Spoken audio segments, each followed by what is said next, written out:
Good morning, ladies and gentlemen. My name is Andre Gooden, Chairman of the Jamaica Conference Board, Director of the Jamaica Chamber of Commerce. I'd like to welcome you to this presentation and release of the second quarter's Business and Consumer Confidence Indices results. Really thank our sponsors, GK Capital, for bringing us back together in this hybrid format. Since 2019, we've been doing this virtually. This is our first re-entry to a hybrid format. So we are happy for this, happy to have all the panelists together in one place rather than on Zoom, which serves its useful purpose, but it's lovely to see everybody together. Thank you all for being here. Special welcome to the viewers and participants online.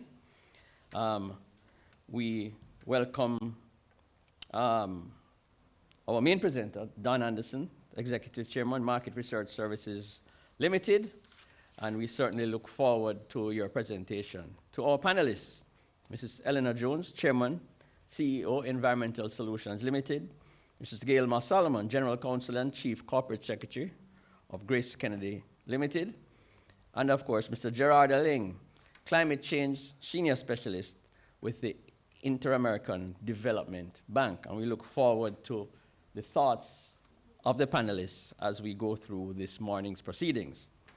We will facilitate questions and comments, both in the room and online, at the end of the presentations, and during the panel discussion as well. We'll keep it as tight as possible. You can either direct your question at the time to a specific panelist or generally, and I will do my best to direct the traffic in that regard.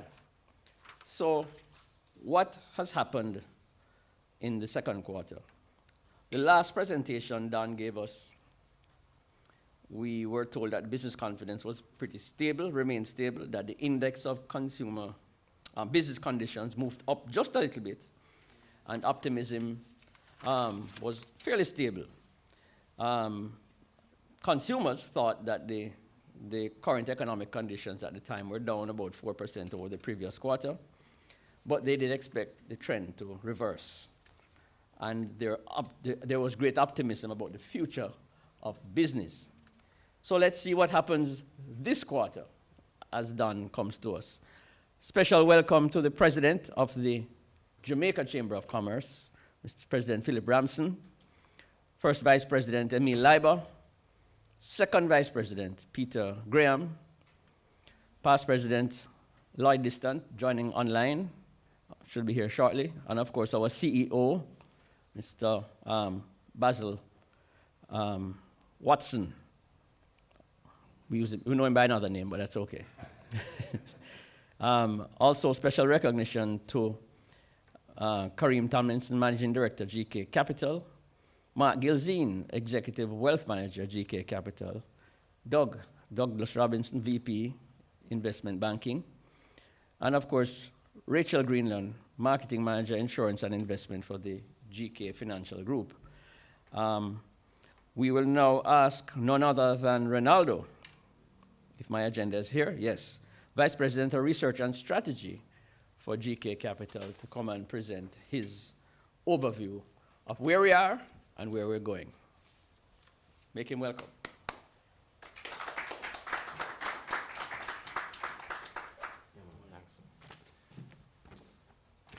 Morning everyone. And for those online, I think this is a testament that we kind of pass the effects of COVID as well. And we're now back in one location. I mean, we're doing it both ways, virtual and physical. But the fact that we are all here in one room, kind of testament that we're passing COVID a little bit. Good morning again, and thanks everyone. I want to just start by just saying, greetings to all in the room. Mr. Philip Ramson, President, Chamber of Commerce, Jamaica Chamber of Commerce. Mrs. Eleanor Jones, Chairman and CEO of Environmental Solutions Limited. Mr. Gerard Alling, Senior Specialist, Climate Change at Inter-America Development Bank. Mrs. Gail Moss Solomon, our own, General Counsel and Chief Corporate Secretary, Grace Kennedy Limited, and Mr. Don Anderson, Executive Chairman, Market Research Limited. Other esteemed colleagues, members of the media, ladies and gentlemen, good morning again. I just want to paint a picture around the context of climate change, right? Ensuring a low carbon future is not only necessary, but also good for the economy. Reduction in emission is a key goal that requires global effort. With each passing year, the stark reality of a hotter planet becomes clearer, and the ensuing risk to the global economy intensifies. So yes, this year will be the warmest on record. Not just says me, and based on what we're feeling now, but also said by the World Meteorological Organization. This is part of the effects of global warming. However, globally, countries are not aligned on the effects of global warming. So it begs the question, why should an issue that is widely considered an existential threat to the planet continue to raise such controversy globally? In part, not everyone appreciates the seriousness and urgency of addressing climate change and the risk to global prosperity. The truth is, the deterioration does not move rapidly in all instances. So the solution to some is not required now and does not require significant attention. This reminds you of the story of frog in a boiling water. When the water is cold and you slowly warm it, the frog adjusts to the warming temperature, but at some point the water gets too hot and then it's bad for him, right? It's the same effects of global warming. It's happening slowly, but at some point it becomes so disastrous that it actually affects us significantly. Hurricane Beryl is an example of the effects of climate change. Though the jury is out on the direct link between climate change and Beryl, the intensity, the timing, and the speed at which it turned into a hurricane status are characteristics of a weather pattern that is associated with climate change. Beryl put the effects of climate change on the spotlight. It wreaked havoc in parts of the Caribbean and North America. We know that parts of our beloved country, Jamaica, was severely impacted by the storm. Our prayer goes out to those affected by the hurricane. Let's continue to support each other and give a special big up to those giving time, effort, and tangible resources to the recovery. We are stronger together and collectively we can overcome any challenges. All right? Climate change and its effect bring fundamental economic disruption, not only to food security, but also to undermine public health and ripple effects of poverty and inequality. But there are several steps that we can take. Globally, we are not cutting emissions fast enough and are falling short of the needed investment and financing and technology to solve the problem. While no country can tackle climate change on its own, Jamaica and Jamaicans have started to play their part. Given the constraint on fiscal and debt sustainability targets, the government has undertaken several actions to assist with climate-related adaptation, mitigation, and resilience. These include partnering with international agencies to create a project preparation facility, which helps to scale up private investments across Jamaica, and a new Jamaica Green Financing Facility, which supports the identification and financing of climate projects. There are other initiatives as well. The disaster relief financing, which mitigates the effects of climate change by reducing the fiscal burden of natural disasters, access to financing for solar, you heard that one recently in the news as well, and also encouraging investment in renewable energy to lower the carbon footprint. In Jamaica's Vision 2030, the government stated that it's seeking to reduce the dependence of fossil fuel for electricity generation. The official target established is to have 30% of the energy come from renewable energy. However, as at 2020, we are about 11% as at 2020. Further consideration can be given to reducing tariff on solar and other renewable devices. Lowering trade barriers can accelerate the imports of low-carbon technologies, which can help with our mitigation strategies. But not only is the government playing a role, private citizens and companies are also doing their part. In addition to the actions of the government, Jamaicans have invested in climate-friendly companies.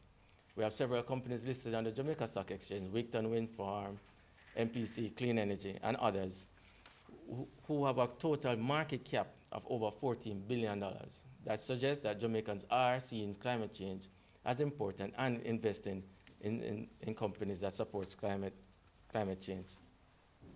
I would encourage similar companies that is not yet listed on the JSC, the Jamaica Stock Exchange, to consider listing to promote the heroic work being done.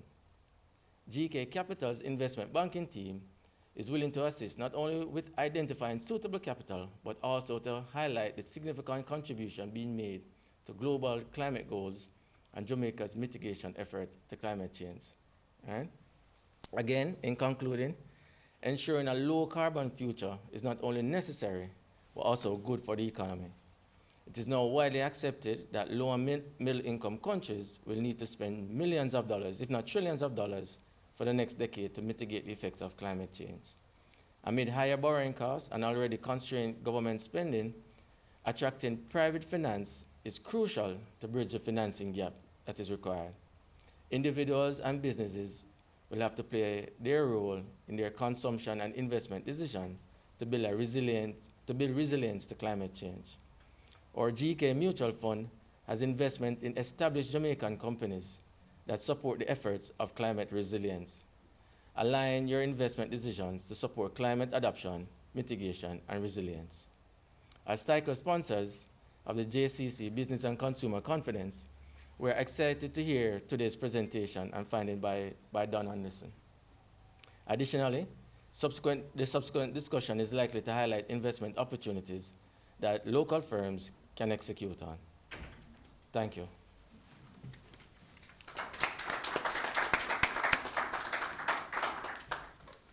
Thank you very much, Ronaldo.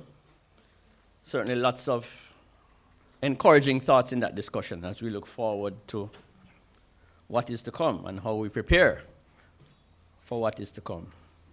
Just like to especially welcome Deputy CEO of the GK Financial Group, Stephen Whittingham, who just came in.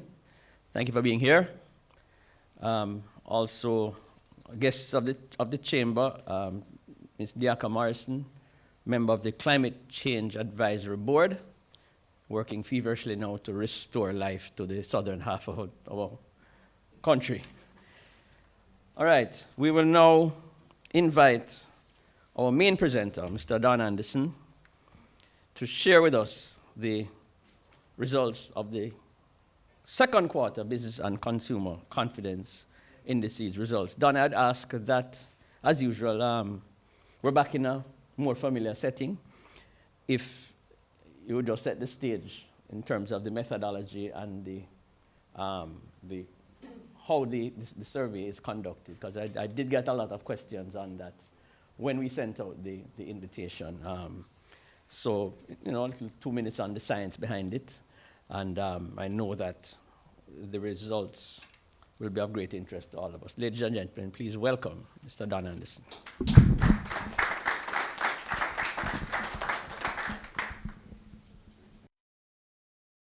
Thank you very much, Andre. Good morning to all. I say good morning to panelists here. It'll help to obviously make this presentation a really exciting one.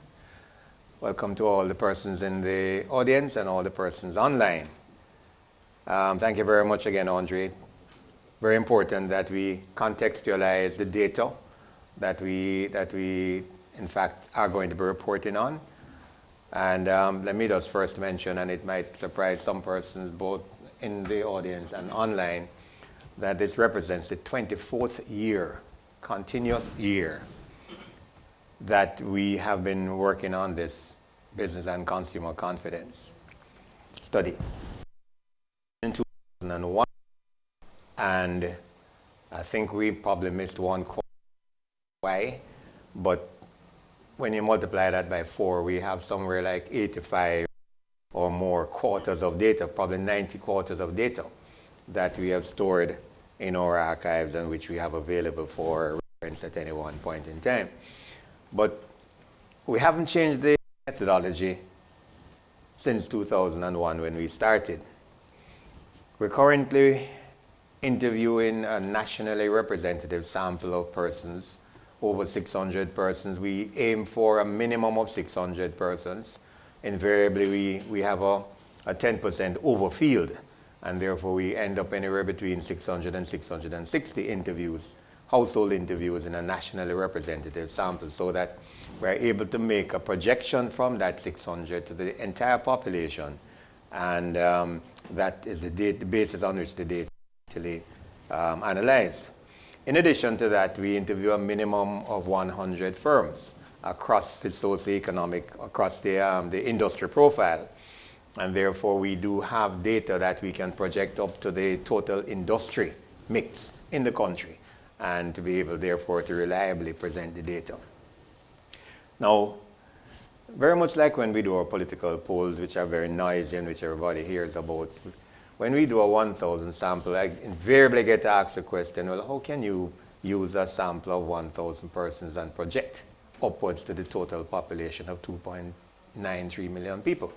Well, that's because you make every effort to ensure that the sample that you select is so representative of the population, in this case population of obviously households and population of businesses, to be able to actually make that projection reliably.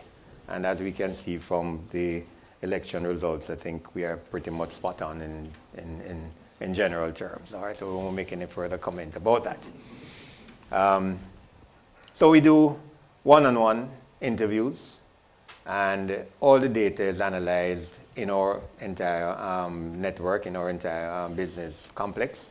And what we generate, therefore, are the findings from each quarter. And we now, therefore, built up, as we indicated, somewhere like 90 quarters of data over 23 years. And today's report represents the report of the second quarter of 2024. Fieldwork was conducted between mid-April and mid-June. And we're here now reporting on the findings from those investigations, those interviews that were done over this particular period. So let's get into the data. When we look at, and I'm going to deal first of all with the consumer confidence levels, and then we'll tackle the business confidence levels after that. We've seen, of course, a very jagged pattern, and when we look at business and consumer confidence surveys across the world, this pattern is very much the same, as it fluctuates based on all kinds of factors, So in the last quarter, represented fieldwork April to June, consumer confidence fell. Now, Andre made reference to the fact that in the last quarter, which was reported on in April, consumer confidence was just about, leveling off. Consumers were beginning to pick up from the Christmas period, and there was a general feeling that consumer confidence was going to pick up again in the second quarter of 2020. Consumer confidence fell by 3 percentage points between the first quarter of 2024 and the second quarter of 2024. And that continues as a continuation of a pattern of fluctuation of consumer confidence based on all kinds of different factors. Now, if you take a look at that chart, I'm going to then break down the kind of factors that fed into the fall off in consumer confidence over the last quarter. Consumer confidence fall off to the extent of 3 percentage points was driven mainly by expectations about business conditions, but more so about what else? Job prospects. The current economic conditions were up slightly. In other words, consumers felt, current economic conditions, meaning at the macro level, were, pretty decent, all right? But consumers think in terms of what's important to their pocket. So whilst they look at, as we will show later on, the macro picture for them looks pretty good, but in terms of their own situation, they're concerned about it. Consumer current economic conditions are up, as we indicated, and the index 214 to 217, so it's pretty good. But expected expected business conditions were down. So people said, yeah, things are okay now, but when we look forward, we're not as optimistic about the situation going forward, and therefore we have a challenge in terms of business conditions. Current business conditions now, when they look in terms of what businesses are doing, separate from apart from what the economy is doing, current business moved from 106 to 104, slight fall off. Expected conditions, there was a significant fall off from 123, an index of 123 down to an index of 115. So consumers are exhibiting a kind of fall off, not quite as confident as they were in the first quarter. In fact, they're beginning to feel that things are not as good as they were, and probably it's a setting in of a trend, which we hope is not the case. So what about jobs? Very important factor that drives how consumers feel about their own situation and about things around them. The index of job expectations went down by 6 points, from 33 to 27. Now we notice that in some instances the index is 200. In terms of job prospects, consumers have never ever been overly confident that jobs are plentiful. They've always been conscious about the fact that jobs are not readily available, and that's why that index is so low, 33. It fell to 27 in the second quarter of 2024. So we asked them, well, what do you think about business conditions? What do you think about job prospects? 28% only of the 600 plus persons that we interviewed expect the job situation to get better, which means if you flip it, then 72% didn't. All right? So 28% only expect the job situation to get better. 47% expect no change or that it will become worse. And therefore, people are not optimistic that jobs will become available to them, despite what we're seeing around the environment, construction apparently booming, but consumers aren't feeling that they are going to be part and parcel of this whole chain. What about their expected income gains? Down 2 percentage points on the index. So consumers are not warm into the situation, and in most cases, the factors that feed into their confidence, those factors are down between 2 and 6 percentage points. So that's the reason why consumers' overall confidence fell by 3 percentage points. Okay? So we want to look at those conditions in a little bit more detail. We can see, for example, when we look at current business conditions, the consumers are reporting what they're feeling. In the first quarter of 2024, 16% of the consumers felt that current business conditions were good, but that fell to 15.7 percentage points in the second quarter. So there's a slight fall off. How does that compare with the second quarter of 2023? 15.5%. So not much different between the second quarter of 2023 and the second quarter of 2024, and really not much difference between the first quarter and the second quarter, but business conditions for them not as good as it was in the first quarter of 2024. Look at the job situation. In the first quarter, 10% felt that jobs were plentiful, which is a very low percentage. So the majority don't think that jobs are plentiful. That fell in the second quarter to 7.7%.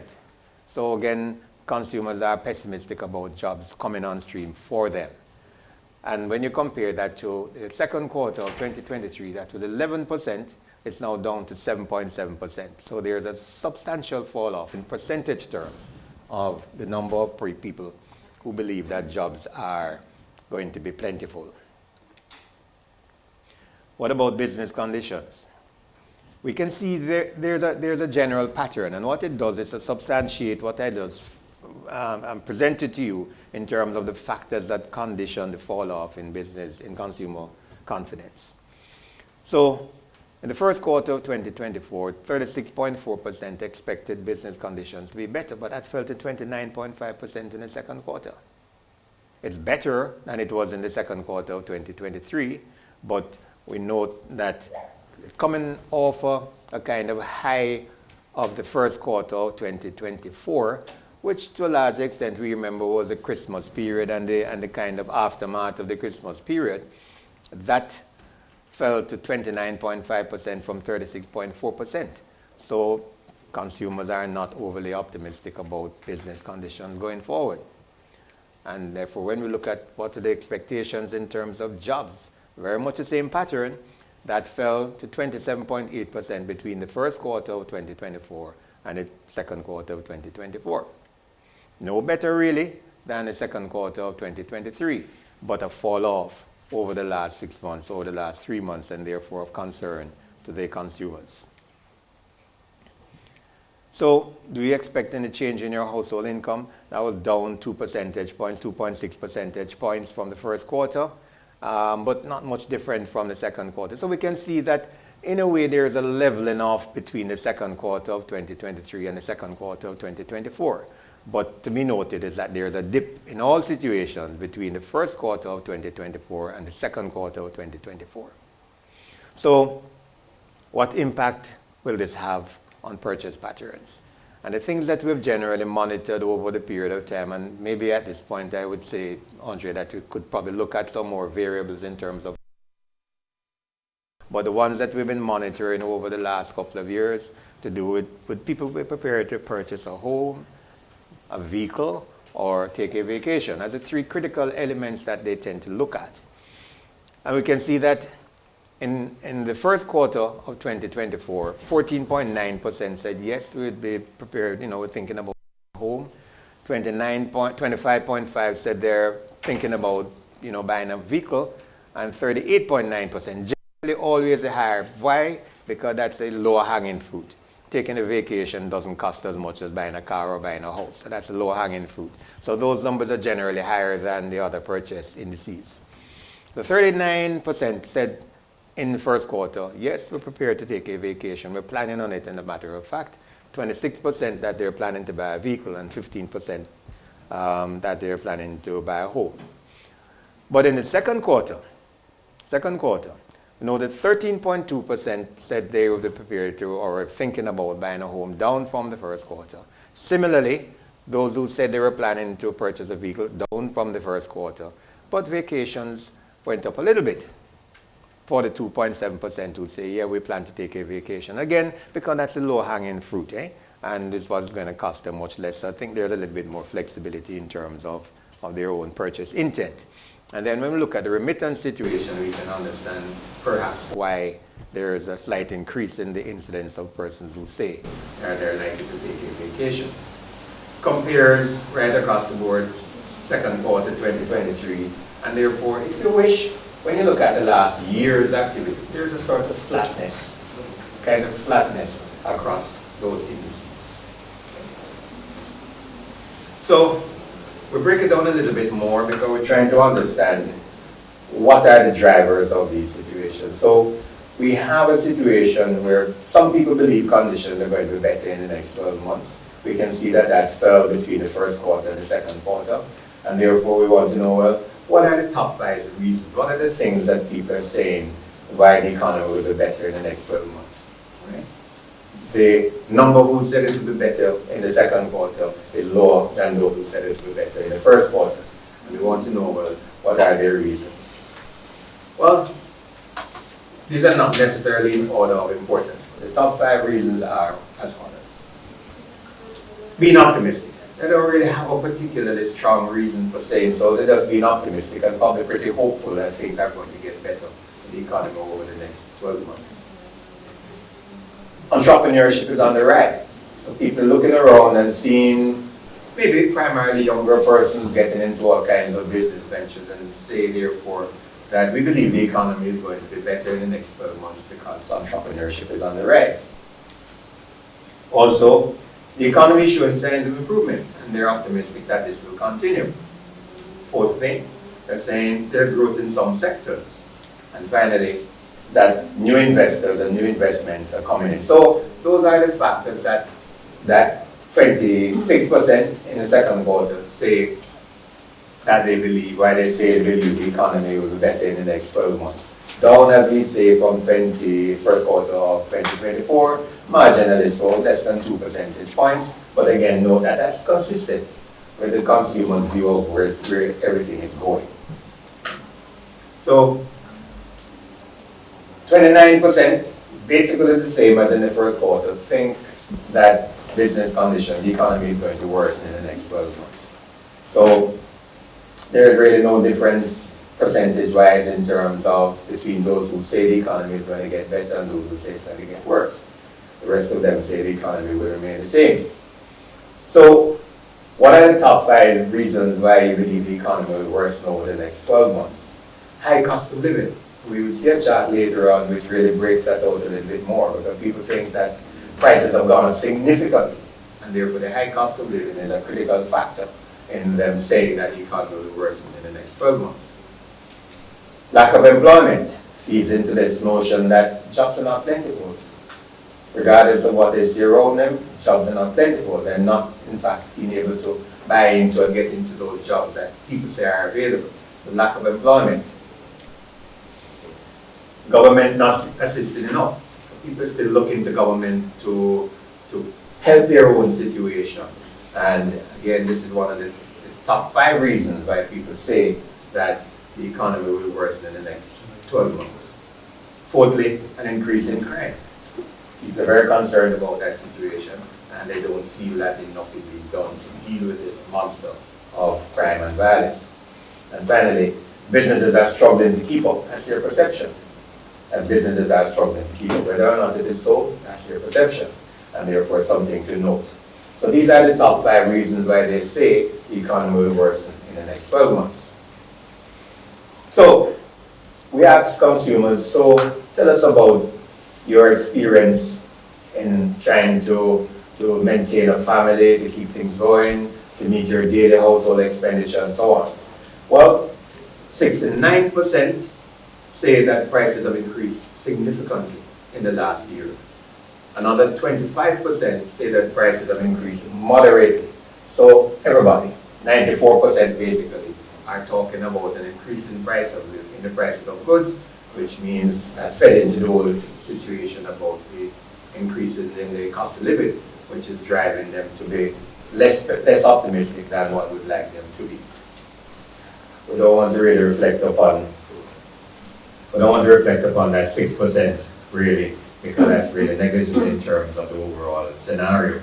So 94% of all persons that we interviewed said prices have gone up. And that is feeding into the notion that the cost of living is really onerous.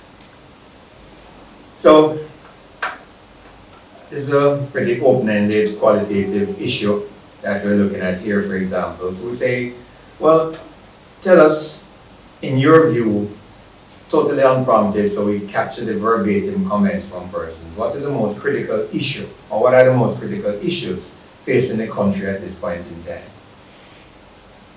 Standing out and sticking out like a sore thumb, crime and violence. 61% spontaneously mentioned that crime and violence is the most critical issue facing the country at this point in time. Seconded by unemployment, and we have a whole range. We haven't tracked anything below 1%, but these are the spontaneous comments that we got back from the people we interviewed, the 600 plus that we interviewed. Unemployment 11%, poverty 6%, corruption and favoritism 5%, education issues 2%, high cost of living 2%, and a range of them down at 1%, not to be ignored, but of really small numbers. So, having identified that the most critical issue in the country right now, facing the country right now in the second quarter, and we can see what the changes are over the first period. And to be noted, the percentage change might be negligible, but at a peak of 61%, that represents an increase of 2 percentage points over the first quarter. So people are, the trajectory is on an upward scale where people are citing that crime and violence is the most critical factor. It was 59% therefore in the first quarter and 61% now. So that there is no let up. People are very concerned about, and we want to make this point, and to make it noisily perhaps, that people are concerned about crime and violence. It is the largest single factor that they believe the country faces right now, and that it is on the increase. It certainly increased between the first period of 2024 and the second period of 2024. So perhaps even more worrying than that basic statistic is that 61% of those persons we interviewed expected to get worse. So not only are we looking at a situation where 61% now feel that crime and violence is the most serious issue faced in the country, but 61% felt it would get worse. That's really worrying, all right? Only 11% felt it would get better, and 28%, again, at a high level, said it would stay the same. So there's a worrying pattern for us as a country, okay? So we then again asked them, what should be done to address crime and violence? So we're therefore searching for answers, and here we got, again, verbatim comments. We trapped exactly what people said to us, and these are being reported on right now, that 32% said more jobs for young people. 32%, same as the top answer, clamp down on corruption. People are concerned. And I must take a segue into something else and take a little digression. We did about 3 surveys on corruption issues in 2019. We'll never forget. One was for the National Integrity Action, one was for the Ministry of National Security, and was for the Global Corruption Barometer entity out of Germany or somewhere like that. And all 3 studies pointed to something that was very worrying as far as we should be worried about, that 70% of the persons felt that corruption was a way of life. All right? Just leave that with you. 32% said clamp down on corruption. 32% said more stringent penalties for fines for crimes. 29% programs for the unemployed. 28% better paying jobs for the youths. 27% better policing. 22% bring back capital punishment, prison reform, and more international support. Now, these numbers, of course, are adding up to significantly more than 100%. And it might be obvious, but we get asked this question sometimes, how do the numbers add up to more than 100%? It means that persons were able to give us several different reasons, several different factors that they thought could address the crime situation. So people are very involved in the kind of responses to what could be done to redress this whole problem of crime and violence. So that adds up to several hundreds. Therefore, each person was given more than one answer, and we've trapped all of them basically verbatim. We see in the right column there the change over the period, and more jobs to young people.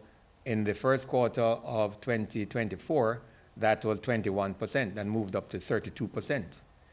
And clamping down on corruption, 32%, that moved up from 29% in the first quarter of 2024. So we see these are issues that are occupying the minds of persons, and they have provided for us here their verbatim responses as to what could be done to deal with this whole monster of crime and violence.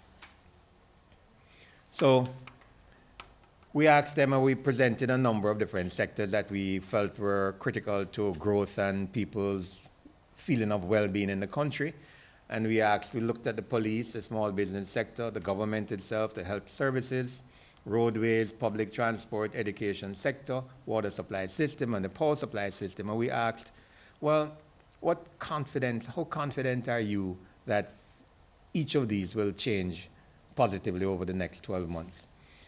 And we can see that if the green represents extreme confidence, and we can look at those, for example, as probably the critical answer that we need to look at. And in very rare circumstances, are people confident that there will be positive change over the next 12 months? And the least confidence was expressed in terms of the police. Only 9% felt that there would be improvement in the confidence level, how confident I feel about the police. That was the lowest incidence. The highest incidence was in terms of the education sector, 23%, as well as the small business sector. So in those situations, 23% small business and 23% education sector felt that, well, things are going to improve over the next 12 months, but generally, there's a low level of confidence that there's going to be positive change in any of these sectors.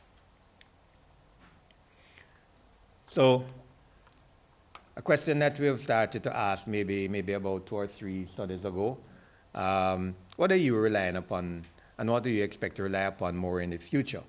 And clearly we can see apps on mobile devices topping the list at 79%, up by 1 percentage point. So this is a constant. Mobile device, use of their tablets and smartphones, online banking, online shopping, computer usage, desktops and laptops, delivery services, that is a growing entrepreneurial activity, and virtual online healthcare facilities. So we can see exactly where people are trending in terms of their reliance on different aspects of their own life. Mobile devices, clearly. And we can see there's been marginal change, so it's a pretty much constant piece of information over the last quarter. So, climate change, right? So, how prepared do you think Jamaicans are for the effects of climate change? Are we prepared? 19% said they don't think we're all that prepared. Not at all prepared, as a matter of fact. 28% said we're not really prepared. So we have 47% combined, almost 50% of the sample that we interviewed, who didn't think that we are prepared, anywhere near prepared for climate change. 4% only said we're well prepared, and 23% moderately prepared. So the conclusion would be, I don't think we really are prepared for climate change. 96% is up, so we're not well prepared. All right, okay. All right, so that's a pretty high number. That, and there's concern, obviously, about climate change. And people understood what climate change was in terms of the questionnaire that we put to them. And we then asked them, well, what are the impacts of climate change? Very few people could think of any positive impacts. But the negative impacts are higher temperatures, droughts, increased electricity bills, health issues, and flooding. So 62% pointed to the negative impacts of climate change, and they identify these negative impacts as follows, as we indicated. Number one, higher temperatures, droughts, increased electricity bills, health issues, and flooding. Very important chart, and I keep making the point that around about 2011, halfway through where we are now, we couldn't understand certain consumer trends. They were thinking about buying houses and buying cars and doing things, and we said, but based on the data, we can't really understand that. So in the wisdom, the Chamber of Commerce said, let's look at remittances. So this started around about 2011, as we indicated. And we've been plotting over this period of time who is receiving remittances in Jamaica. So we have a detailed breakdown of the socioeconomic dynamics in terms of receipt of remittances. But what is important is that we can see 2020 was a turning point. What's 2020? COVID. So until 2020, we had a pretty robust 37% of persons across the country of all demographic profiles receiving remittances in Jamaica. More so, of course, amongst the low, middle, and lower income, but right across the demographic profile.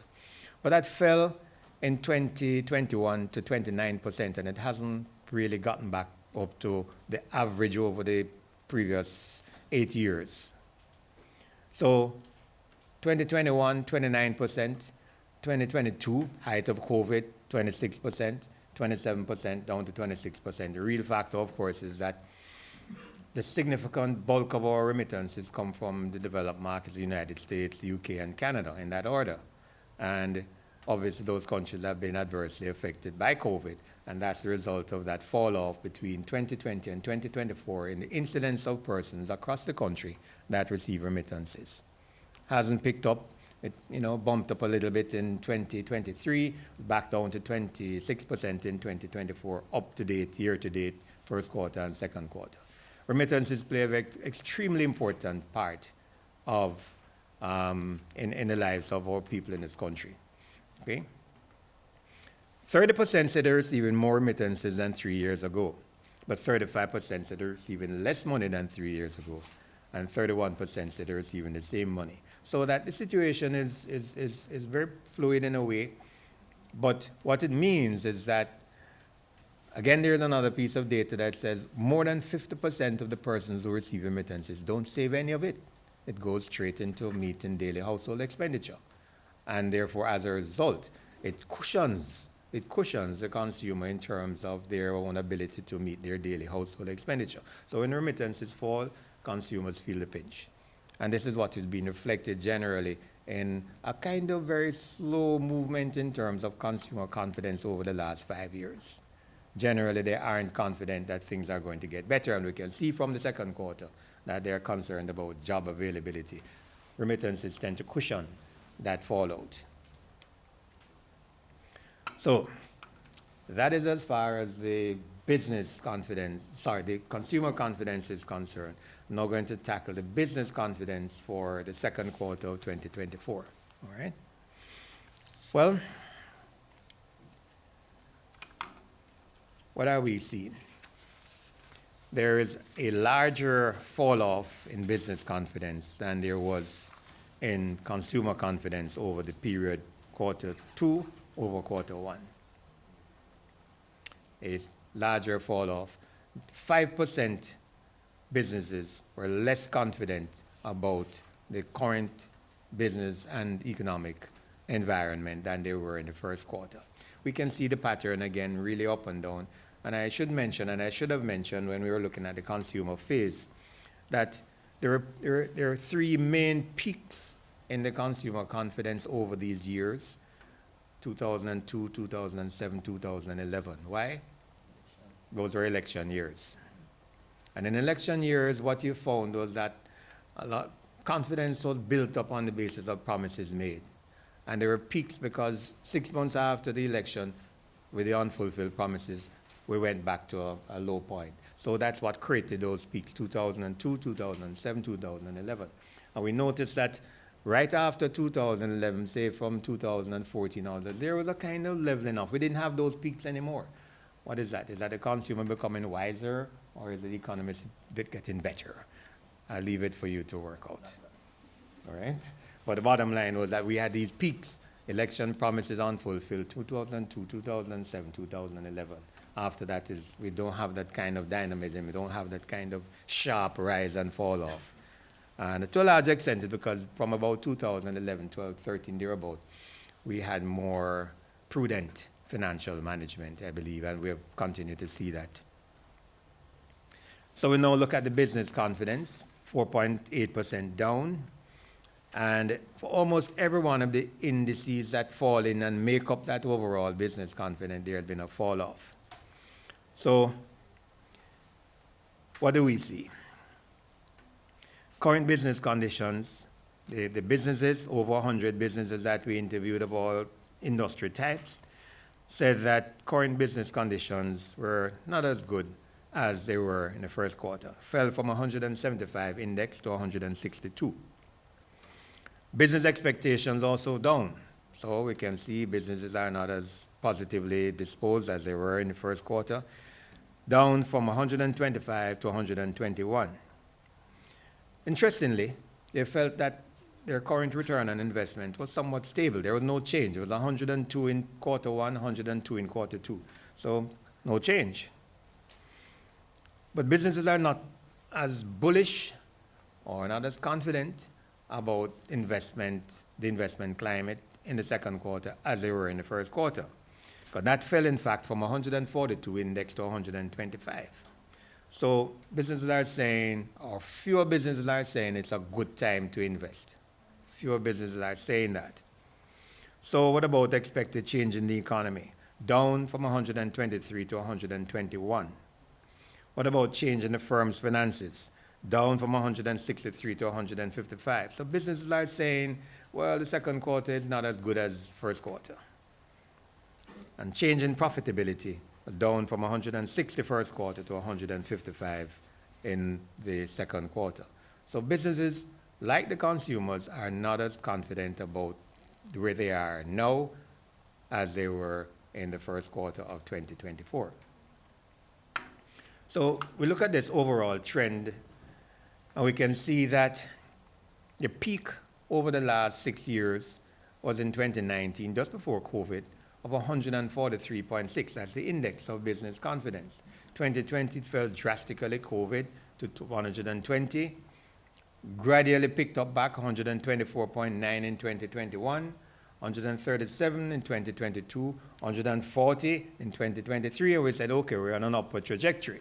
Well, it fell so far, first quarter and second quarter, to 136.3. Reflects, therefore, how businesses are feeling about their own situation right now. So there's a dip in confidence of 3 percentage points over the first quarter and the second point, 3.4 percentage points to be exact. All right? So let's dig a little bit deeper into the whole situation. What about current profits? How do they see their current profits? That's significantly down from the second quarter of 2023 compared to the second quarter of 2024. 23% in the second quarter of 2023 said that profits were better than expected, so things are picking up. That fell to 17.9% in the second quarter of 2024, but remained the same over the 2024 first period and the 2024 second period. No change, right? So the first two charts on that look pretty much no change over the two periods. But we need to look back at the year to date, and 23% expected better profits in the 2023 period. That's down to 17.9% in the 2024 period equivalent second quarter. So what about investment and expansion plans? Now, we note that between the second quarter of 2023, 53% said it was a good time to invest. Second quarter 2024, that's down to 50%. When we look at what the first quarter was, there was 62% of the firms in this first quarter of 2024 said it was a good time to invest. That dropped 12 percentage points to 50%. So what's happening? People are less concerned, are more concerned about the whole situation, profitability, business climate, and there are other factors that we will see feeding into that notion that it's not really, it's not a good time to invest, but fewer firms are believing it is a good time to invest. All right? We're not saying it's not a good time to invest. Very important to make that distinction, but that fewer firms are now saying it's a good time to invest. What about the firm's finances? 70% expected in the second quarter of 2023 that their finances would improve. That fell to 61.6% in the second quarter. So over the year, we have seen a fall off of some 9 percentage points. And when we compare that to the first quarter of 2024, it's a 10% fall off in the expectations that their finances would improve. So businesses are concerned, no question about that. What about their profitability? We see the same kind of pattern. In the first quarter of 2024, 66% said they expected their profits to improve, but that fell to 60% in the second quarter. Very consistent data. Businesses are saying, we're soaking up a lot of pressure right now. Our finances are not going to be as good, and as a result, we don't expect our profits to be as good. So businesses are concerned. They're concerned. So what is your view of the economy now, overall? We can see that in the second quarter of 2024, only 39% of the businesses, now we know as researchers, we don't like to qualify the pejorative terms like only and so on, but we need to just make a note that that number was 39%. 39% of the businesses expected the economy to get better. That fell from 41.5% in the first quarter, but note, fell significantly from 50% in the second quarter of 2023, who said that they expected the economy to get better. So businesses are saying there are some concerns that we have, and we're reflecting them here in the terms of the data. So those persons who said that they expect business conditions to be better, 39%, down from 42% in the first quarter, we asked them, well, what are the reasons for saying so? So we didn't leave it hanging. We probed the businesses to find out, why do you say that business conditions are going to be better? You're pretty optimistic. What are your bases? Well, again, some general kinds of responses we got back, and we again trapped these verbatim. People said the economy is recovering, so we believe that things are going to get better. People are saying I'm just optimistic. So very much like the consumers are not holding on to anything concrete, they're just pretty optimistic that things are going to change for the better. All right? Then some sectors will improve the economy. And they made mention of things like the tourist sector, of course, construction sector, are going to improve the economy. Also, government policies will, of course, drive the economy. So that feeds into that 39% who said that the economy is going to be better over the next 12 months. And then the resilience of Jamaicans, something that we hold on to all the while, the resilience of Jamaicans. We're going to fight back. We're going to make things better. All right? But significant percentage, 19%, 1 in every 5 of the businesses that we interviewed said things are going to get worse in the next 12 months. Very, very pessimistic. Well, why? The economy will not improve that quickly. People are still saying we're kind of crawling out of the effects of COVID very slowly, and therefore we don't expect the economy to improve that quickly. It's going to take a while. Okay? High prices for goods and services. So businesses are complaining too that the tools that we use to generate products on the marketplace, we're paying high prices for those, and therefore we're bound to pass it on to consumers. But it is making it difficult for us to really improve our own environment. And the high prices of goods and services, therefore, is a key factor that they mentioned spontaneously. Increase in crime. Is it a concern for businesses and consumers? Of course. Increasing in crime. Unstable foreign exchange. All verbatim comments from businesses. We prompted nobody. Businesses gave us these answers. We recorded them, and we're reflecting them here.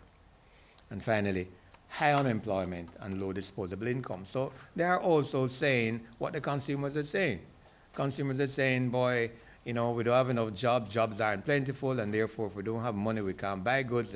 People are saying, well, the high unemployment is causing us, making it challenging for us. So these are the critical factors why that 19%, 1 in every 5 of the businesses say that the economy will worsen in the next 12 months. So they're citing key factors there. So a very important question that we again started to plot somewhere maybe about 3-4 years ago. We said, okay, are you planning to increase your capital investment? And we plotted this by industry, and we started looking at this in 2021. It varies substantially period to period. And where we are, what we're saying is that year to date, we can see the entities and the kinds of businesses that are planning to increase their capital. So farming and agriculture, 73%, tops the list, 79% other services. And in other services, we have a pretty wide range. We had, clearly initially, we only had personal care in there, but we're talking about funeral homes. We're talking about, barber shops. We're talking about, different, if you wish, smaller type services that don't fall into one of the bigger categories. And there are a number of them that actually are listed there. So that's 80%.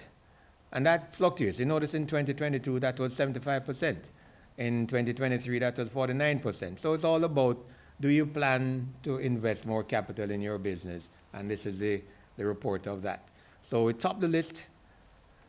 Services, 73% farm and agriculture. Construction and installation is pretty constant at 58%. And then we can see all the others. So basically, there is a fair degree of intention to invest new capital into businesses by industry type, and we can see exactly what those are.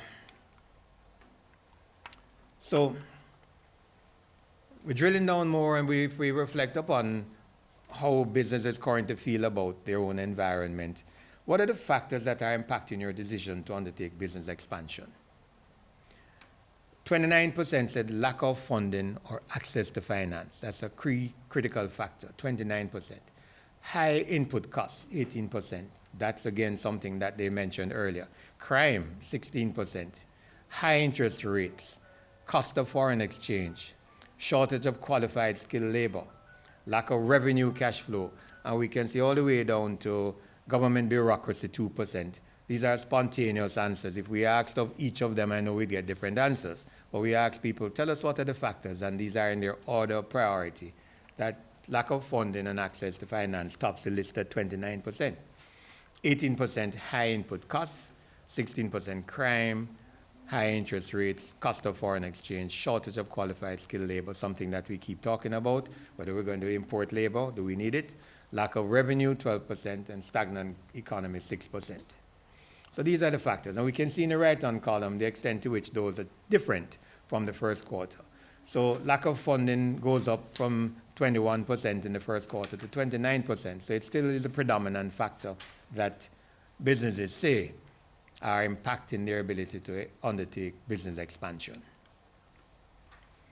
So, very much like we asked the consumer, we said to businesses, tell us what is the most critical issue facing the country at this time. Is there a similarity? Of course there is. 52% of all businesses say crime and violence. Is it a critical factor that we need to really be focusing on? Absolutely.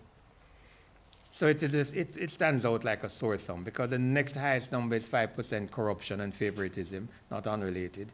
Lack of incentives for businesses, 4%. Uncertainty about investment, 4%. Stabilization of the dollar, and we go all the way down to government lack of leadership, 3%. And the changes that, are evident in the second quarter compared to the first quarter. But equally challenging. Now we could merge the two charts, consumers and businesses, and we have the same result, because we then ask them, what change do you expect? 61% expect crime and violence to get worse of the businesses. Same kind of situation as far as the consumers are concerned. These are the views of the consumers on the one hand and the businesses on the other hand, right? 61% expect crime and violence to get worse over the next 12 months. Same kind of data as we saw in the consumer. So what do you think should be done to address crime and violence? And the consumers are thinking the same way like the businesses, or the businesses are thinking the same way the consumers. More jobs for young people. So they cite that as a key factor.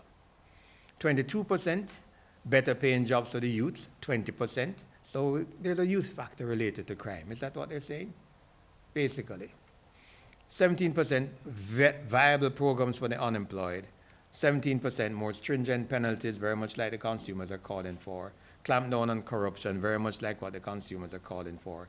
Better policing, more social intervention, more educational opportunities, bring back capital punishment. All verbatim comments that are not dissimilar to the kinds of solutions that are being proffered by the consumers. And we can see the changes over the period. But the key factors that are now identified, more jobs for young people and better paying jobs for the youth.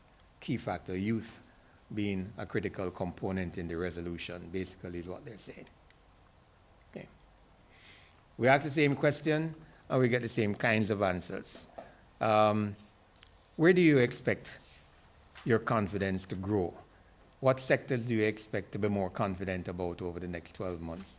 And we can see, represented by the green to the extreme right, that there's not a high degree of improvement in confidence for any of the sectors. And again, as we will probably see, least of all for the police.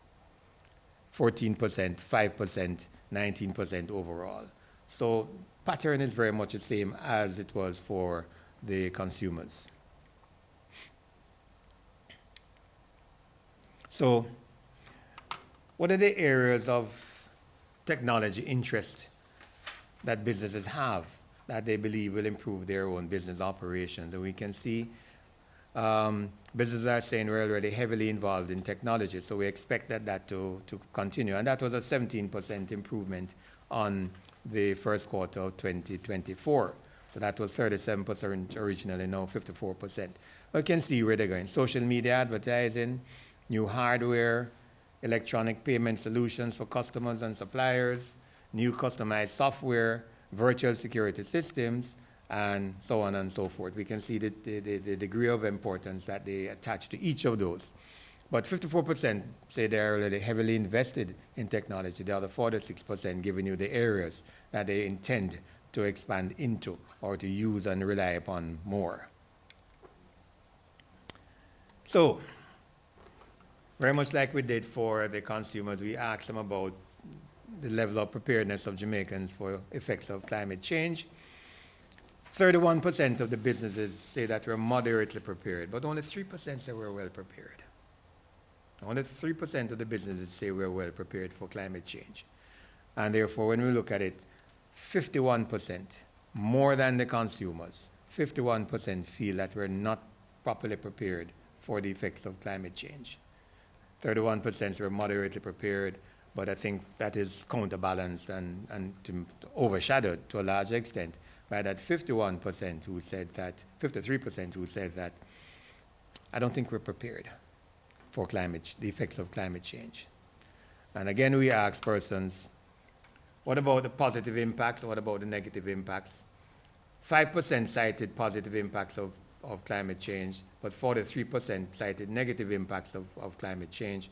And we can see, therefore, that what the negative impacts are affects productivity, increased air condition usage, temperatures rising, droughts, high energy usage, and consumer or customer discomfort. So those are what they consider to be the negative impacts of climate change.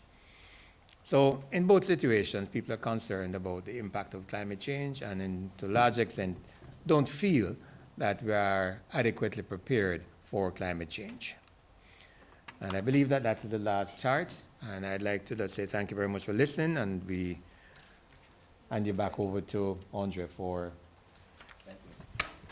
Thank you very much. Thank you. Thank you, Don. Really a lot to unpack there. For the first in a long time, it seems that both businesses and consumers are moving in the same direction in terms of their own thoughts. They are one accord in terms of whether or not they're feeling confident. One thing that stood out, and I want to ask you just before we invite the panelists, how many quarters in a row do we have to see something to, just to remind us, before you consider it a trend? Is it 3?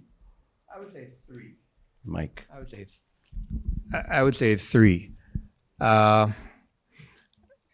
May I indulge and just say that when we look at the political situation, the trend tends to be longer. In other words, we will see a pattern, 3, 4, 5, 6 different surveys. We can say, yeah, that's a predictive tool. I think when you look at business and consumer confidence, I don't think we've seen a pattern where the same result is evident over more than 3 quarters. All right, because it fluctuates so heavily, you know. But I'd say 3 periods is about what is norm. Okay, thanks. And the other thing I'd want to point out or ask is in terms of the critical issues relating to the state of the economy. We note that climate change is not there at all. At the bottom of the scale, in a 1%, I see something about roads and water, but those together are about 1%.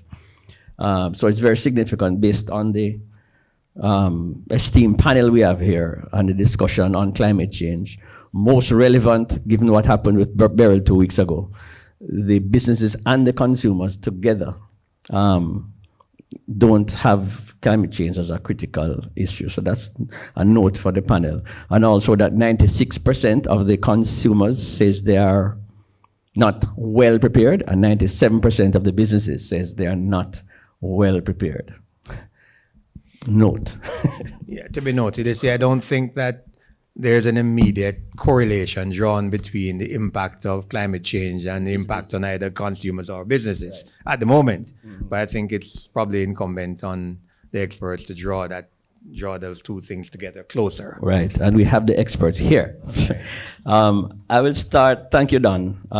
Very, like I said, very comprehensive. A lot of information in there, and certainly worthy for a very long discussion, but we can't stay all day, so we need to move on, and we thank you for the work done in putting this together.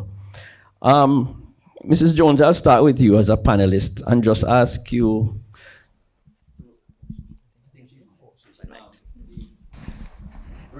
remove your environmental hat for a moment and speak to us as a business person now. small to medium business, I would say. The results of the survey just shared with us by Don in terms of business and consumer confidence, are they in keeping with what you see in your business and in your interactions with your consumers, your customers? No, that is a short answer. From our business standpoint, we are seeing positive growth. We have our clients, our consumers who are prepared and seeking assistance to help their own businesses grow. So I would say, generally, for us as a company, it would not be in keeping. What I find interesting is that one of the areas of growth for us, which is not usually associated, but as you say, it's important for us to bring it together, is the interest in agriculture, in farming. And our business is moving, has introduced that aspect of organic farming, technology application, moving in a different way, building what is necessary to include productivity in a climate smart way. And so that I found interesting, that is in keeping with some of what Don found. Thank you. Gail, same question. The results presented by Don, is it congruent with what you see from the Grace Kennedy's perspective and your corporate perspective and also your interactions with your customers? Sure, thanks for that. The presentation was fascinating, really a great deal of good data and insights. And what I would say from the Grace Kennedy perspective is that we are essentially a microcosm of Jamaica. We employ approximately 2,000 persons, and so what tends to be happening in the overall economy, we definitely see a reflection in our own businesses. So in line with what Don would have presented, our Q1 results were published in May, and they were positive. You know, we saw upward of 8% growth in revenue and 2% increase in PBT, so positive. I would say that, or we have to wait a little bit, a few more weeks for our Q2 results, but I think it's fair to say that there is some tightening, and so we're really working at meeting consumers where they are in terms of our products and our services. So there is that correlation between what was presented and what we are certainly feeling. But one of the other things that really stood out to me was the concerns around employment and the employment rates, both by individuals and by businesses, right? And it's a little bit surprising because we have a relatively low unemployment rate at this time. But I think the real issue is that persons are not being employed in the roles that they would like to be employed in. I think there is more of that. And I think that there are several business people in the room. We know that there are challenges in finding suitably skilled persons. It was cited as one of the challenges to growth for businesses. And so I think that's something that we really, and it has to be a dual private-public sector approach. We have to look closely at equipping persons with the skills that are needed for Jamaica's growth and development. So Stephen Whittingham is here. He is the Deputy CEO of the Financial Group, and what falls under Stephen is digital expansion, which is critical for Grace Kennedy, one of our key growth pillars. And what we did, when you're talking about employment and finding the right skills to grow and progress, what we did in the launch of our digital factory was to partner with the Grace Kennedy Foundation and the universities to ensure that we train persons so that they could support the roles needed in that industry. I know, for example, Project STAR is doing a similar thing in communities to ensure that the persons have the right skills to support industry. So the employment statistics done really stood out to me because I think that's something, and then of course the impact of that on crime. So I think that's something that we really have to look very closely at as business persons. Thank you. Thank you very much, Gail. Just to For those who joined us late, our panelists are Mrs. Eleanor Jones, Chairman and CEO of Environmental Solutions Limited, Mrs. Gail Happens all the time. Gail from All the Grace. time. Gail Solomon, General Counsel and Chief Corporate Secretary at Grace Kent Limited. And last but by no means least, Mr. Gerard Aleng, Climate Change Senior Specialist with the Inter-American Development Bank. You, sir, same question to you as a supplier of some of the solutions to our problems. Based on the results presented by Don, which shows that both business and consumers are a little more negative than they were earlier in the year. In your travels, is that what you're seeing? Yeah, let me, there's a lot unpack, and I know the climate change question is going to be challenging as we get to it. But it sort of reflects what we are seeing regionally. What really, again, what stands out is the issue of the concern about crime. And obviously the issue about climate change. And the bank basically, as a result of looking at the landscape within our countries, we have come up with a program, a regional program that sort of reflects or mirrors some of these issues. It's the One Caribbean program. And the 4 pillars are citizen security, climate change adaptation, engagement or increased engagement with private sector, and food security, which did not come out in the survey, which I find a little bit surprising. But what we are seeing is within our countries, including Jamaica, these are some of the critical issues that both consumers, both businesses are looking at.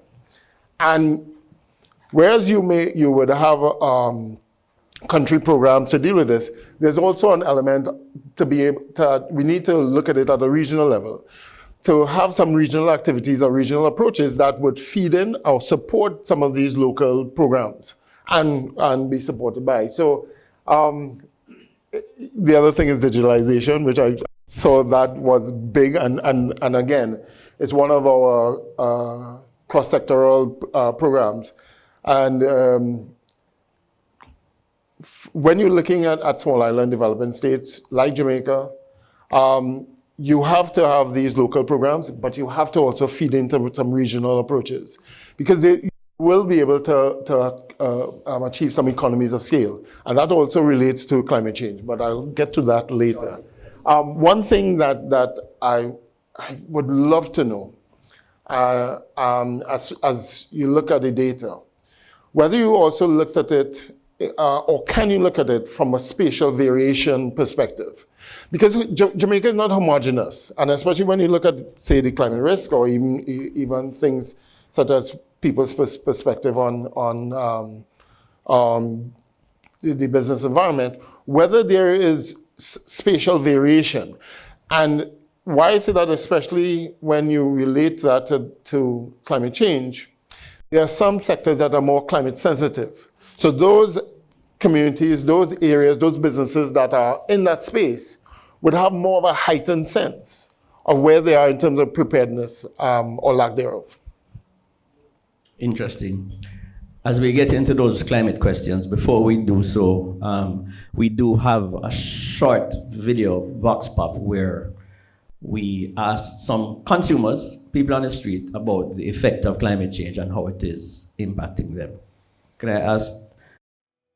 Yes, I do believe climate change is happening because the temperatures these days are getting hotter and hotter, and the weather pattern in terms of rainfall or extreme weather is evident all over the globe. I definitely believe that climate change is happening. The reason: the sun is hotter, the natural disasters are more intense, there's so much earthquakes happening, and just the other day we got buried. Most certainly, Jamaica is hotter than normal, right? And I was listening to something and it said that the prediction for this hurricane season is predicted to be way more than normal. So that's supposed to show you that, back then we never used to have that much. It never used to be this hot. Well, I am unbearably hot these days, and I don't think I'm menopause. Well, where I live, the roads are bad and the draining systems are bad. So when there's excessive rainfall, the streets are flooded. So I can't leave my house. I can't really go anywhere if there's even a little rain. So yeah, that's what's affecting me. It's so interesting that you asked me this question. Climate change has literally displaced me. I reside in St. Anne with my family, but because I need to get business done, I literally had to change my entire location. I had to relocate to somewhere where I could get some connectivity because what? Poles are down, no connectivity. There's just so much happening. It is hampering the way that I conduct business. It's slowing me down and I need to get things done. So I have to change my location altogether.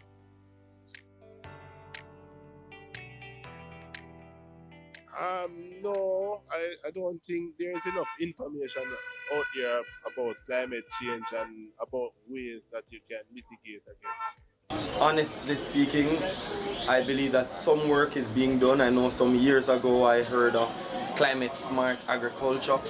I'm not sure if that is still something on the books, but I need an update on that. Secondly, we have so much sunshine, we have so much wind. Why not explore some of those options? Alternative energy.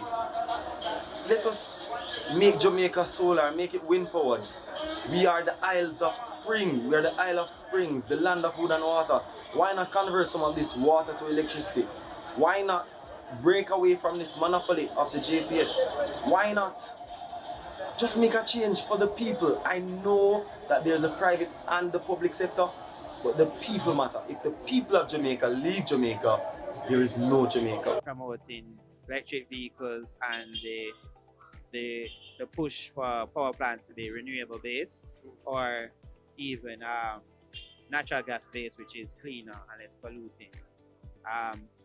And then also to lobby the larger countries who have a bigger impact on greenhouse emissions to try and get them to adopt policies that reduce emissions in their country. The businesses, well, depends on the business, but for the ones that contribute to the emission of greenhouse gases, I guess they should find alternate sources of energy to limit the release of those gases that are harmful to the environment that contribute to climate change. Well, definitely, I think all Jamaican businesses can embrace the concept of going green much more. Also the concept of recycling. Why not make some petition to the government to say, yes, we are private sector, but we would like you to place more emphasis on recycling. Recycling of the glass, recycling of the cardboard, recycling of the plastics. I remember some years ago when I started to collect recycled bottles, it was $4 a pound. That's ridiculous. I am looking around right now, standing in halfway tree, and I don't see one glass bottle in sight. Why not? The Malta, all of those bottles, they are being sold at a rate that is profitable. Why not incentivize plastic collection, cardboard collection? If we want Jamaica to improve, if we want to combat this real enemy of climate change, we have to be the change. Why not start now? We are killing ourselves. So let us start now and stand firm on the thing. Don't start for 1 month and then we go back to square one. Change can be achieved. Wow. You don't need the panelists anymore. No, yeah. I fully agree. Those are the comments of people in the street, and what I'm impressed at is the level of awareness for climate change. So while our survey done shows very little awareness, these random interviews show that there is some amount, especially in light of, these were done after Beryl, I assume, because there was a comment about the hurricane in it. So, Mr. Jones, from your perspective now, your consumers, your businesses and your consumers, you're saying, are a little more bullish and they're making steps. What are they coming to you for in terms of climate mitigation imperatives? Okay, thank you, Andre. I just want to congratulate the Chamber for this initiative, because I think this is where it really starts. The sensitization, which some of our persons in the field said was necessary. And going back to Don's findings, it's very clear, if we're not prepared, we don't think we are prepared, one of the areas of preparation has to be, how do we inform, how do we get people to understand what they need to do? They're feeling it, and if you're feeling it, obviously you're going to be trying to do something about it. One of the areas that, well, there are several areas related to climate change. We work a lot in disaster risk management, and we work regionally, disaster risk reduction. And the emphasis has been now placed on pre-disaster recovery planning, which is really critical for us if we want. We're talking a lot about building resilience. We have to understand what is it that we are vulnerable to, and how do we ensure that we have continuity of business? How do we ensure that we have continuity of agriculture? How do we ensure that we have continuity of government? So pre-disaster recovery planning is an area that we're working a lot in.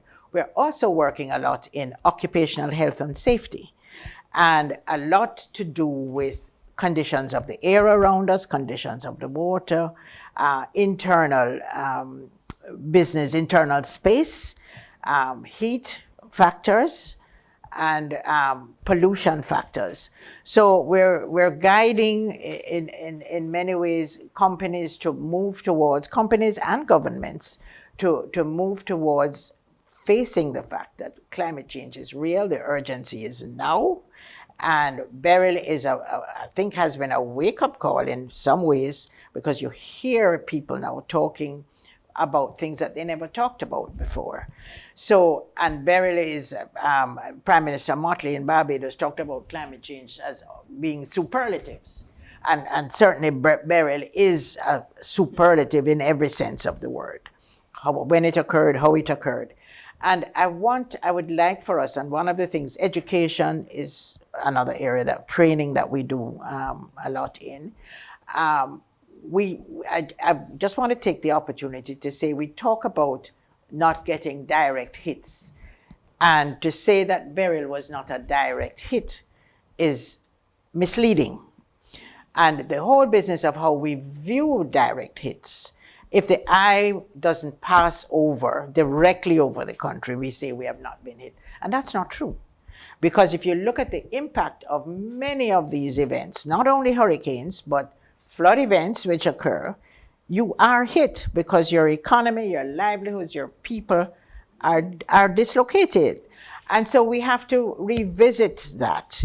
You know, how do we do that?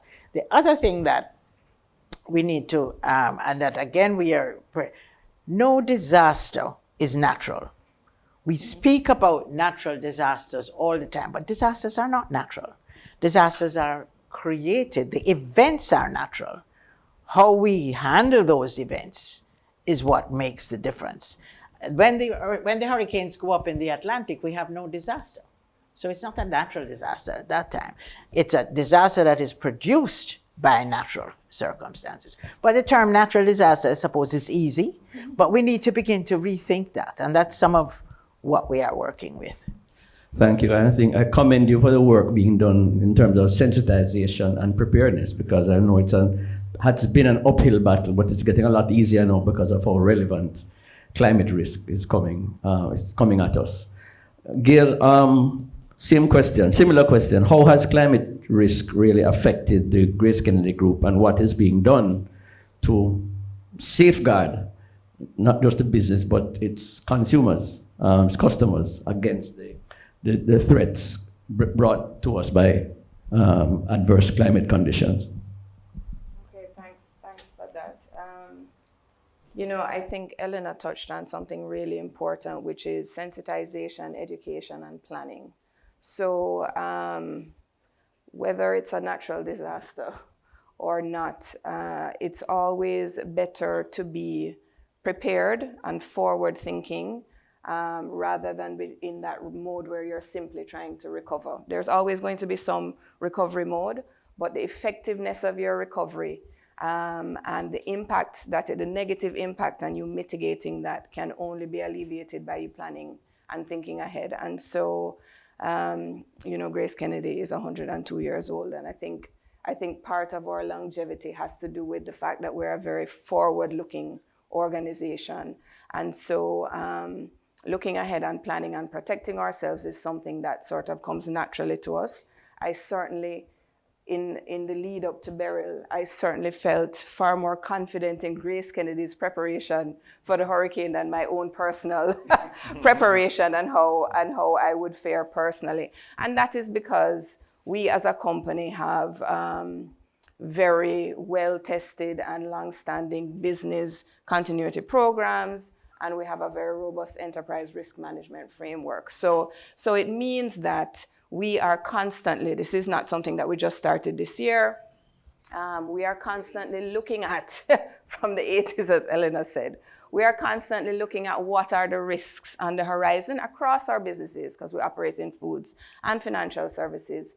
And our robust risk team is looking at what are the ways that we can mitigate those risks, and in fact, what are any opportunities that can come out of those risks, because we recognize that we have to operate profitably, but in a sustainable way. And you can find that balance. It's not an either or, they actually complement each other. And I just want to make the point that the reason that I'm sitting here is not because I'm General Counsel of Grace Kennedy, but because I am the chairman of the Environmental, Social, and Governance Committee of Grace Kennedy.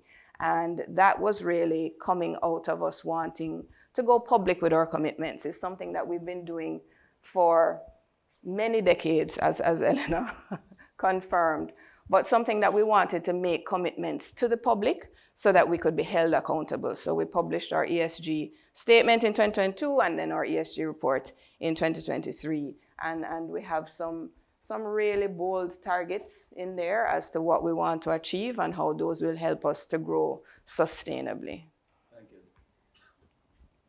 Thank you. Publishing of that ESG report was a significant milestone for corporate Jamaica, and I commend the Grace Kennedy Group for that. And we expect to see more listed companies, doing the same thing and following the lead.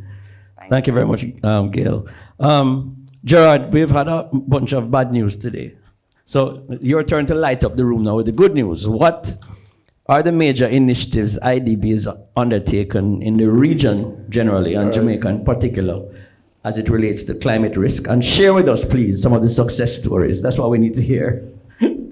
All right, well, before I do that, let me set context, because I really did like the interviews, because it included a number of things that within the climate change discourse are critical and people have to deal with. One of the things that we have committed to a warmer world. With the Paris Agreement, it's a warmer world. How warm that world will be is going to be left to be seen. But we have the target of keeping it under 2 degrees Celsius, and ideally 1.5. And we all know the slogan that CARICOM has supported, 1.5 to stay alive. But it means you are in a warmer world. And that means a need to adapt to that warmer world. The other side of Paris was that you committed yourself to emissions reduction, of a shared responsibility, shared but differential responsibility. That means every country has to take measures under what they call the nationally determined contribution, my contribution, to reduce your footprint, to reduce your emissions. And again, there are implications on both sides. One, they need to adapt, and one, to transition to a low carbon, zero emissions, carbon neutral world. And you can see where all of that, again, is incorporated into climate risk. Because when you look at your adaptation needs, there's a need to assess what your climate risk is. And those risks relate to your physical risk, which we all sort of understand, and especially with the passage of Beryl, we understand the risk to hurricanes and to what we see as acute risk, those big dramatic risks. What we do not really appreciate are the chronic, slow-moving impacts. And as you think about the increase in heat, and again, some of the people on the interview said it, like, it's getting hotter. But it's not getting hotter going from 0 to 100. It's getting 0 to 0.1. But there are implications, especially if you're looking at the effects on agriculture storage, the effects on your coastal systems, the effects on coastal erosion, and the critical infrastructure and communities that exist within those areas. And it's that a need for greater appreciation of those physical risks. The acute risk, people understand or have a greater understanding on. But it's those chronic risks or slow-moving risks that you have to, impacts that you have to look at. There are also transitional risks. If you're going to shift from your energy system to a renewable energy efficiency, there are risks involved. How you do that, how quickly you do that, and what sort of jobs will be required in this new phase. Are you prepared for that? Are you making that transition? Because there is a risk involved, a financial and also reputational risk. And Gail, you will like this. There's also a liability risk that we are seeing. That you're seeing now a lot of new cases coming up. People or communities businesses taking governments to court on their climate response. We haven't seen that yet, but it will come, and you speak about disclosure. Yeah, and as people become more sensitized to it, and there's a lot more information, and the wonderful internet is giving people access to information, as you said, about their disclosures. And shareholders are also asking their companies what are they doing, and how are they are managing these risks.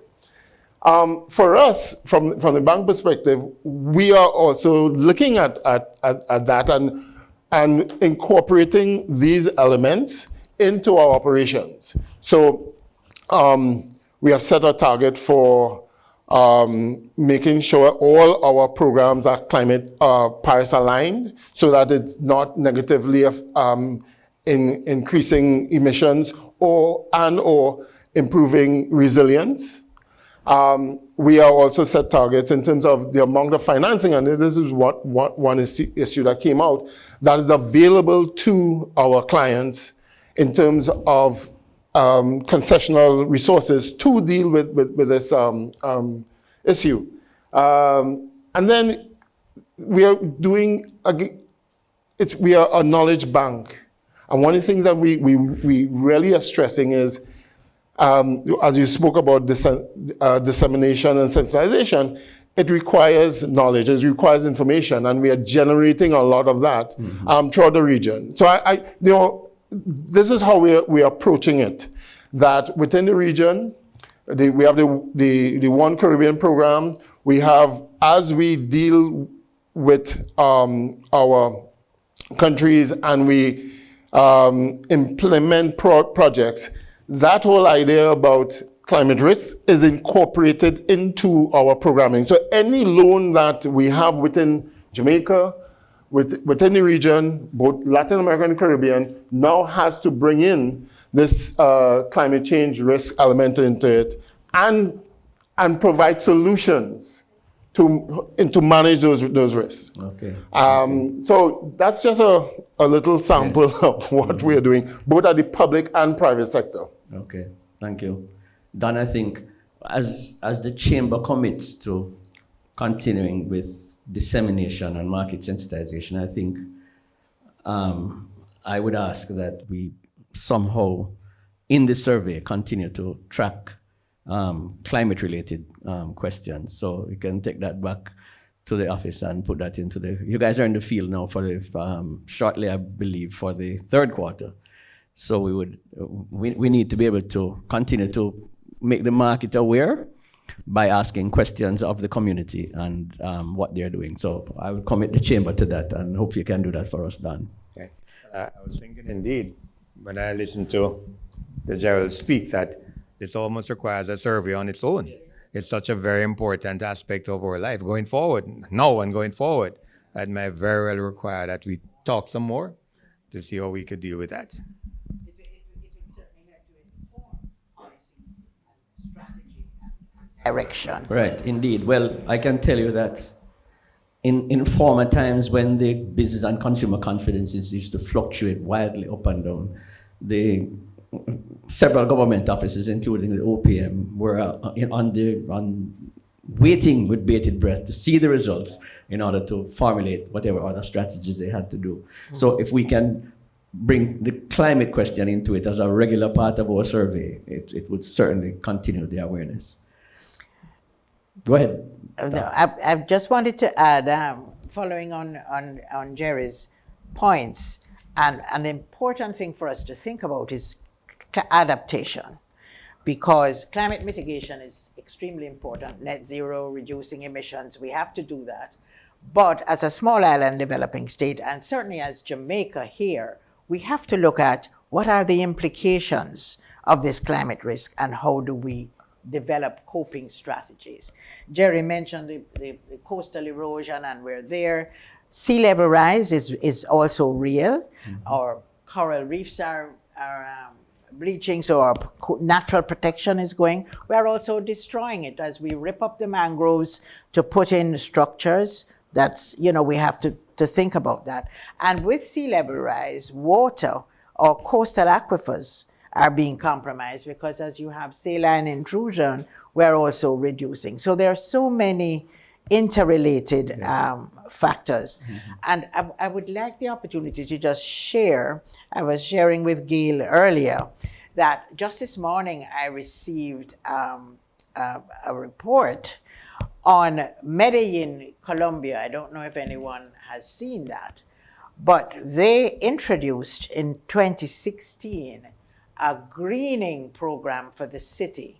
And over the time, what have they seen? They have seen a reduction, because the greening program was because of heat. They were, creating heat islands, just as we're doing here in the urban area, and high levels of pollution from traffic and so on. So they went on a massive tree planting and vegetation planting exercise, corridors and so on. But what was significant is that they have seen a decline in their temperatures by 4 degrees Fahrenheit. Over what time period? That is between 2016 and now, which is amazing. Yes. Mm-hmm. Yes. And you know what else was amazing, I found intriguing, was that a lot of the trees they were planting to combat pollution in particular were mango trees. Mango. I mean, because of the mangoes have, tremendous biological and chemical characteristics. So it is about sharing information and learning also from what some of our neighbors are doing. Thank you very much. Gerald, you had a quick comment here. Just quick comment.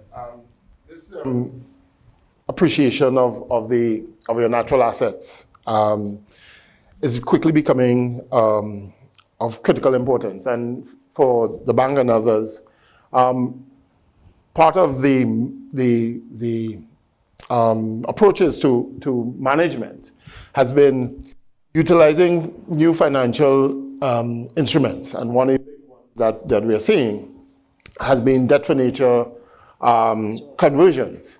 that utilizing the, say, management or conservation of these areas as conditions for for your debt conversions.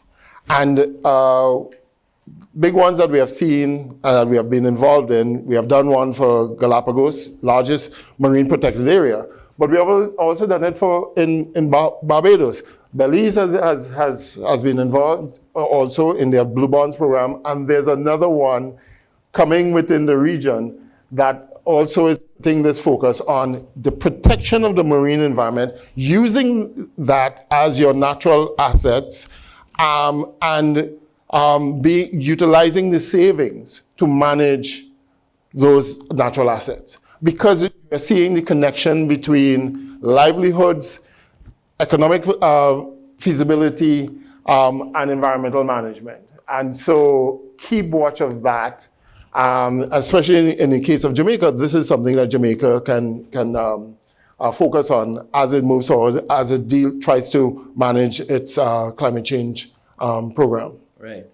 There's actually a question online in terms of IDB doing the research now in terms of positioning themselves to assist. Mm-hmm. Are there connections being made between extreme heat and disasters and the impact on supply chains and delivery of products and services? So in other words, tracking the weather element against the business results. Yeah, what we are, the areas we do it in differently. We are supporting, and somebody spoke about the WMO, World Meteorological Organization. We are supporting the network of hydromet stations and the strengthening of those, and the strengthening of the capacity for the Met services. There's a big regional program that we are involved in.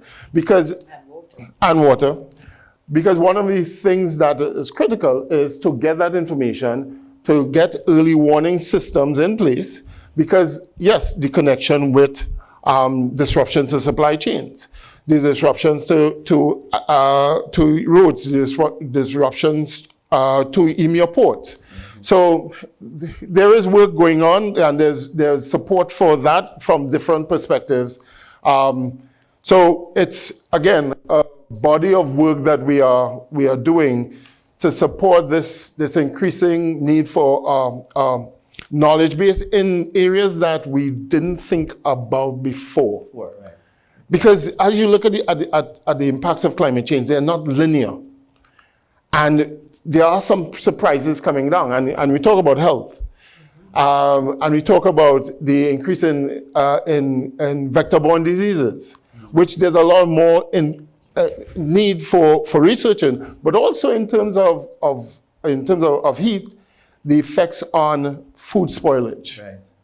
Big one. So there's work that we are supporting in these areas. Right. I think there is going to be a time done, and the comment has come in one of the comments here, that we need to do a little more deep dive in exploring the nexus of issues between food, wastewater, and the digital nexus, and the issues being explored into how that affects the whole ecosystem known as the business side of things.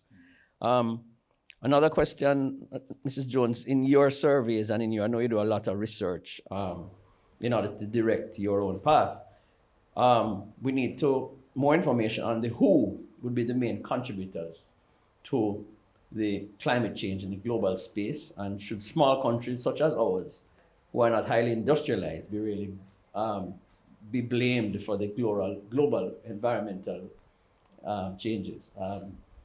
I don't think we are being blamed at all. Mm-hmm. I think we are part of a global network, and we are committed to the Paris Agreement. We are committed to all these, our own national determined contributions. Mm-hmm. So we need to rise to mitigation. But what we must do is pay attention to adaptation. Yes. So we have to, one of my favorite phrases is taking charge of your vulnerability. Yes. We are responsible for ourselves. Mm-hmm. We know that we made globally, there were commitments to providing funding for small island developing states and areas which are vulnerable. Yes, and that's important and that should be pursued. But I think in the interim, we have to ensure that we are not creating our own vulnerability. We are not creating our own risk, which regrettably I'm saying that in Jamaica in many instances we are doing.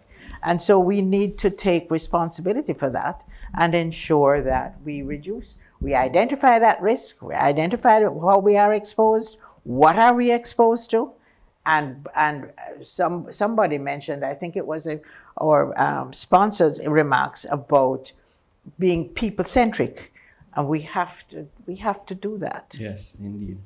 All right, we have about 5 minutes. I'm going to ask the panelists. Let's bring this back down now to the man in the street. Gail, if you could start and just say what, make your own comments, but then you can say what are we as the general populace now, should we be doing? Using the Grace Kennedy footprint as the corporate example, what can me as like the gentleman who we saw on the survey, what more can they do to mitigate this issue of climate risk? So, Andre, that's actually an easy one because for those, it was all gentlemen actually that we heard from, which is a little bit interesting. But it was very positive comments. And what they need to keep doing is holding people accountable. So they need to hold their representatives in government accountable, and they need to hold us as private sector accountable. And there are very effective ways to do that. And I want to speak directly to two of the gentlemen. So one of them talked about companies taking bolder steps in relation to greenhouse gas emissions. And that sounds like such a lofty and challenging goal, particularly for the smaller companies. But what I would say is just start where you are. So of course, Grace Kennedy, we are a larger, well-resourced entity. And so we do have part of our ESG strategy to reduce our greenhouse gas emissions by 2026. You know, we are already tracking Scope 1 and Scope 2 emissions in some of our subsidiaries. The intention is to expand that. So we have a strategy and we have put it out there to the public, and these gentlemen and the ladies need to hold us accountable. So that would be one. The other one is that, particularly because this forum is about business, for business people, it is not all negative. There are, in fact, opportunities, and I can cite 2 live opportunities in Grace Kennedy. Grace Kennedy was able to launch a Weather Protect insurance program for farmers and fishers based on parametric standards that trigger automatically so that you get a benefit once you sign up, once there is heavy flooding, once there is burial, etc. So there are, in fact, opportunities. It's a positive in terms of helping our farmers and our fishermen and women, but also it's actually a product in our insurance business that is earning for us. The other one is that we converted to solar in many of our operations, manufacturing and also high-low. And we've spent $3 million since 2022, $3 million US in solar conversion.